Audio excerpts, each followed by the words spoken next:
যারা করতাল বাজা এরকম যে আছে খরা কর্তা, এরা হইল মেয়েরা। এই মেয়েদের বয়স হবে 18। সুবহানাল্লাহ জোরে কর। মাঝখানটাকে মজার কথা মন হইছে, ইডো কই আল্লাহ মজা করে আল্লাহ ভরসা। বেহেশতের ভিতরে ইমানদারকে যখন জান্নাত দিবে তারে কমপক্ষে 70 জন স্ত্রী দিব। স্ত্রী তো বুঝতেন না, ইংরেজি যুগ ওয়াইফ আর কি। কয়জন দিব? নিম্নে হইল 70 জন আর উপরে হইল 25,000। একটা পুরুষরে দিব। অনেকে কইব তাইলে আমি বেহেশতে যাইতাম না, আমি একটারে ফালতারি না খালিয়া, আর এত হাজার বলে দিব। সাবান আর তেল কিনতে কিনতে দিয়ে আমার ওয়ারান বানাই লিব। আর পেঁয়াজের দাম যেভাবে বাড়ে মাঝে মধ্যে, আল্লাহ কমপক্ষে দিব কয়জন? 70 জন। এরা সুন্দরটা কত? রাসূল বলেন এই জান্নাতের সুন্দরী মেয়েটা যদি দুনিয়াতে একবার সুফি দিত, খালি একবার চাইতো, তে দুনিয়ার চন্দ্র সূর্য লাগতো না, কিয়ামত পর্যন্ত দুনিয়া এমনি থাকলইলে। সুন্দরটা বেশি না কম? এমন সুন্দরী নারী দিব আপনাকে যদি আপনি ঈমান নিয়ে যাইতে পারেন। তবে একটা প্রশ্ন, পর্দার আড়ালে মহিলারা মনে মনে ভাবতাছে হুজুরে যে ওয়াজ শুনাইতাছে এরারে কিয়ামতের ময়দানে আমি গিয়া যখন কমু জামাই আমি আপনার বউ আমার লাইতে মেরে লিব। কারণ এমন সুন্দর বউ দিকা এই কালা এই বউ পছন্দ করবো কেউ? হ্যাঁ, আমরা দেশের বউয়ের মুখের দুর্গন্ধ আছে, মাথার মধ্যে ময়লা আছে, কানের ভিতরে ময়লা আছে, দাঁতের মধ্যে ময়লা আছে, খাচ্ছর মতো গন্ধ করে গোসল 2 দিন না করলে, ঠিক না? আর রাসূল বলেন জান্নাতের এই বউগুলি তোমাদেরকে দেওয়া হবে, এদের মুখে থুতু যদি দুনিয়ার জমিনের মধ্যে দিত তে সমস্ত পানি ডালিমের রসে পরিণত হয়ে যেত। এরা থুতু যদি এমন হয়, এরার সাথে সম্পর্ক করলে কেমন হইব? ঈমান নিয়ে যাওয়ার দরকার আছে কিনা জোরে কন। এখন মহিলাদেরকে কথাটা বাইঙ্গা না কইলে পর আবার কইব আকালের হুজুরে আমরা একতরফা হয়ে গেল। যদি দুনিয়ার জমিনে জামাই আর বউ দুজন নেক আমল কইরা দুনিয়াতে বিদায় হইতে পারে, তাহলে এই দুনিয়ার বউকে জান্নাতের পানি দিয়ে গোসল করাইব, ওই জান্নাতের সুন্দরী নারীর থেকে 70 গুণ বেশি সুন্দরী হবে। তখন কইবা আমি অমুকের মা, আমনে কইবেন আরে তোমারই তো আমি বিচারি।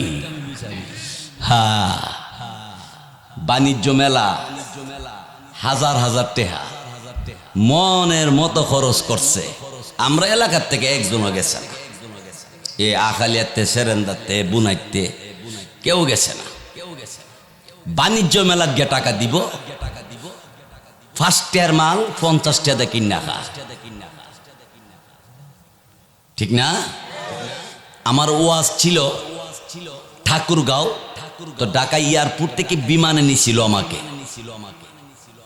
এয়ারপোর্টের ভিতরে ঢুকছি আমি আর আমার খাদেম শরীফটি ছিলেন না, আমরা দুজনে কি জিনা খাইলাম, খাওয়ার পরে 480 টাকা দেন। আমি কেউ আইবেলা বউরে দিয়েছি হুদা 500, যা ওয়াজতের টেহা লই আইয়া তারপর দি মনে অন কি কও 480 চা 60 টাকা। আমি কি সার দোকান কিনালাম 60 টাকা দিয়া?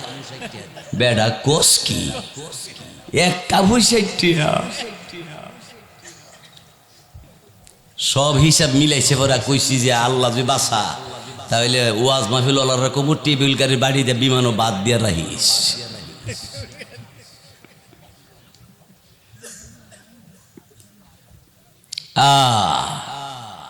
আমার ভাইয়েরা বন্ধুরা আমার, তারপরে সুন্দরী নারীরা নিম্নে হবে 70 জন, উপরে হবে 25,000। জান্নাতের ভিতরে এক একজন পুরুষকে আল্লাহ তাআলা দান করব। একসাথে বলেন সুবহানাল্লাহ। সুবহানাল্লাহ বলতে কি কারো কোনো ডর আছে? বই ফান কেউ বাধা দিব? যদি কেউ সুবহানাল্লাহ, আলহামদুলিল্লাহ, আল্লাহু আকবার দুনিয়াতে বলে, তার নামে জান্নাতের ভিতরে আল্লাহ গাছ লাগাইতে থাকবে। আর এই মাহফিলে আমি আপনাদেরকে আবার বলবো, সুবহানাল্লাহর বিরুদ্ধে সেরেন্দা মদিনাতুল উলুম মাদ্রাসা সহ গোটা বাংলাদেশের মাদ্রাসা, মসজিদ, নায়েবে নবী, আলেম ওলামার উপরে যদি হামলা মামলা করা হয়, ছাড় দেওয়া হবে না, হবে না, হবে না। জোরে বলে দেখে না।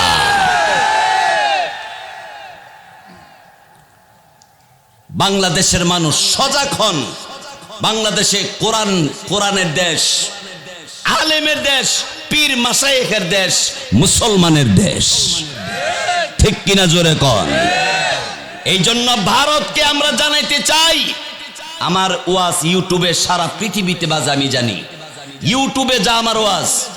এই জন্য ভারতকে বলছি, আমাদের জাতি ভাই মুসলমানকে যদি একবার আঘাত করো, বাংলার জমিন থেকে এক ফোঁটা রক্ত থাকতে আমরা আল্লাহর কাছে দোয়া করতেই থাকবো মুসলমানের জন্য। মুসলমানের জন্য দোয়া করার দরকার আছে কিনা জোরে কর। ও ভাই, ইয়ামানে ইহুদিরা একসাথে বৈশিয়া পরামর্শ করলো, বগদাদ শরীফে ইসলামের উন্নতি দেখা দিছে। কিসের? ইসলামের উন্নতি দেখা দিছে। এখন ইহুদিরা কো আমরা ইসলাম খাটো করতাম চাই, বাড়ি করতাম চাই, আর বগদাদ শরীফে ইসলাম উন্নতি হয়ে যাইতেছে, কারণটা কি? সবাই পরামর্শ করে এরা লিডাররে পাঠাইছে। এই লিডারের অধীনে লোক ছিল 400। লিডাররে কইল, আপনি নিজে বগদাদ শরীফে যান, যাইয়া গিয়ে দেখেন ইসলাম কেন উন্নতি হইতেছে। এই ইহুদি বগদাদ শরীফে আসতে আসতে রাত হয়ে গেছে। আইসা দেখে 2টা দোকান খোলা। তে এক দোকানের কাছে গিয়া বলল, ভাই আমি অনেক দূরের থেকে আসছি, আপনার দোকান থেকে একটা বালিশ দেন, একটা কম্বল দেন, একটা খেতা দেন, হ্যাঁ এই দেন সেই দেন, খাবার দেন।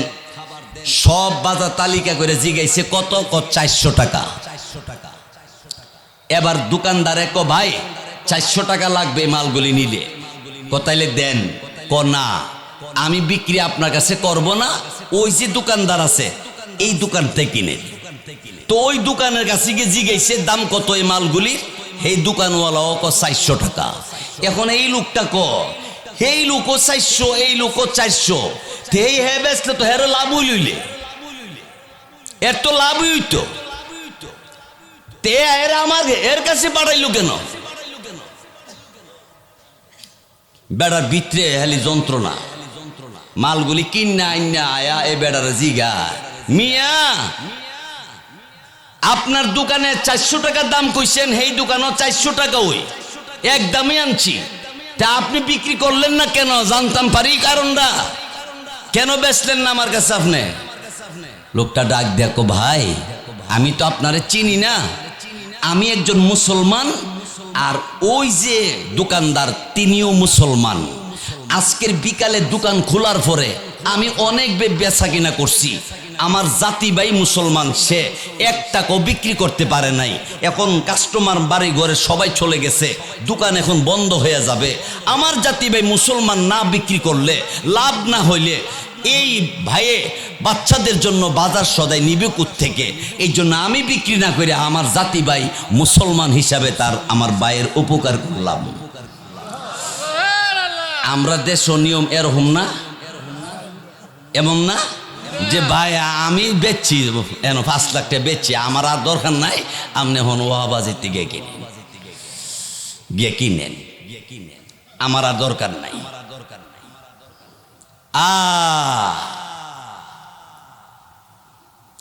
খালি হিংসা, খালি আমার বক্রমের উপরে কোনো বক্রম নাই, আমার বোতামের উপর কোনো বোতাম নাই, আমার বোতলের উপরে কোনো বোতল নাই। আমি আমি জিরা দিমু এর উপর কোনো নাম্বার নাই, নাম্বারও বলে নাই। আর আমরা দেশে মানুষে কিছু কথার উপরে এমন বিশ্বাস করে, যেমন যদি কয় যে আপনার এই মোবাইলটা 50 বছর যাইব, না এটা নিতাম না। ইটা কত, কইটা অত, কইটা কয় বছর যাইব, কইটা লাইফ গ্যারান্টি, কইডই দেন। কি guarantee? Life guarantee. Life guarantee মানে লাইফের কলম আসলে গ্যারান্টি নাই, ঠিক কিনা জোরে কন। এই যে 50 বছর দিছিল, এটা একটা মোটামুটি লাইনও আছে।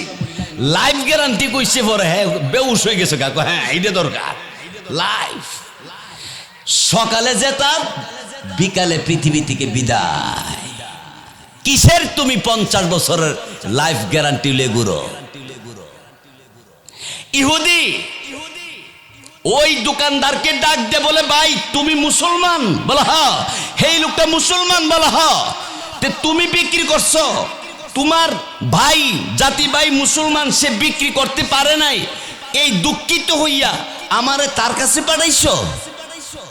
ভাই আল্লাহ রসুল হাদিসে বলছে, আল মুসলিমু আখুল মুসলিম, একজন মুসলমান আরেকজন মুসলমানের ভাই। আমি আমার ভাইয়ের উপকার যদি না করি তাহলে এটা কেমনে হয়? ইহুদি ডাক দেখো, ভাই আপনার কাছ থেকে যে মালগুলি কিনছি, এই মাল তো কিনলাম, মালগুলি রাইখা দেন, টাকাও রাইখা দেন, আমি আমার এলাকার যাই। কেন? আমার অধীনে 400 লোক আছে, এরা সবাইরে নিয়ে বগদা শরীফে আমরা আসবো। আর আসতে কইন সুবহানাল্লাহ, জোরে কইলে মহিলারা শূন্য লাইলে অসুবিধা না।